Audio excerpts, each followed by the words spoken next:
इन सबके बीच बीजेपी ने भी राहुल गांधी की नागरिकता को लेकर के सवाल खड़े कर दिए हैं और बीजेपी ने आरोप लगाया है कि 2004 में राहुल गांधी ने एक ब्रिटिश कंपनी में निवेश किया था और उस दौरान उन्होंने ब्रिटिश कंपनी के दस्तावेजों में खुद को ब्रिटिश नागरिक बताया था। इसको लेकर के बीजेपी ने राहुल गांधी से सवाल किया है कि राहुल गांधी बताएं कि आखिर उनकी नागरिकता क्या है। राहुल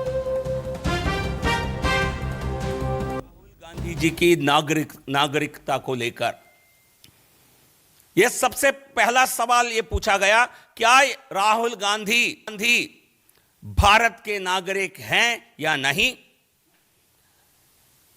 क्या राहुल गांधी किसी समय क्या ब्रिटिश सिटीजन बने या नहीं? क्योंकि यह declaration, false declaration as to nationality, यह एक ऑब्जेक्शन है।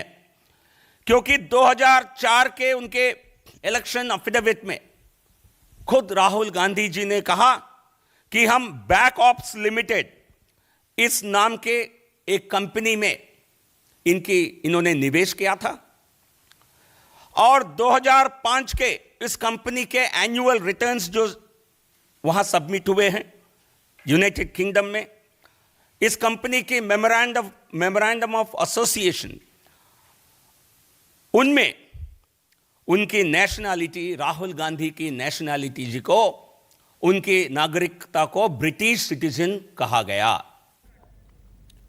और इस वक्त हमारे साथ हमारे एसोसिएट एडिटर संजीव त्रिवेदी इस वक्त न्यूज रूम से लाइव मेरे साथ जुड़ रहे हैं। संजीव, सबसे पहले तो आपसे ये जानना चाहेंगे कि ये जो पूरे दस्तावेज हैं, नामांकन में जो दस्तावेज जमा किए गए हैं, उसकी बिना पर ये सवाल खड़े किए गए हैं, कहां पर कुछ ऐसी डिटेल्स मिल रही है जिसकी बिना पर ये सवाल खड़े हो रहे हैं?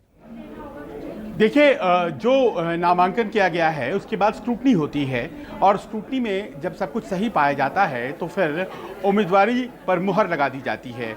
जाहिर है कि आज ये जो प्रश्न खड़ा किया गया है ये कोई सियासी प्रश्न नहीं है। सबसे पहले ये सवाल उठाया गया है अमेठी में रिटर्निंग ऑफिसर के द्वारा, जब एक कैंडिडेट ने, जो कि कोई ऐसे बहुत इंपॉर्टेंट कैंडिडेट नहीं है लेकिन वो वहाँ पर उन्होंने पर्चा दाखिल किया है, उन्होंने ये प्रश्न उठाया है और उस प्रश्न में उन्होंने कहा है कि नागरिकता का सवाल हल होना चाहिए, क्योंकि ये कागज़ है जो ये कहता है कि ब्रिटिश नागरिक 2005 या 6 में राहुल गांधी थे, क्योंकि बैक ऑफ लिमिटेड कंपनी है जिसके कि रिटर्न्स फाइल करते वक्त राहुल गांधी के द्वारा ये बात कही गई है। क्या राहुल गांधी के द्वारा ये बात कही गई है या फिर कोई ऐसा कागज लाया गया है जो कि भ्रामक हो सकता है?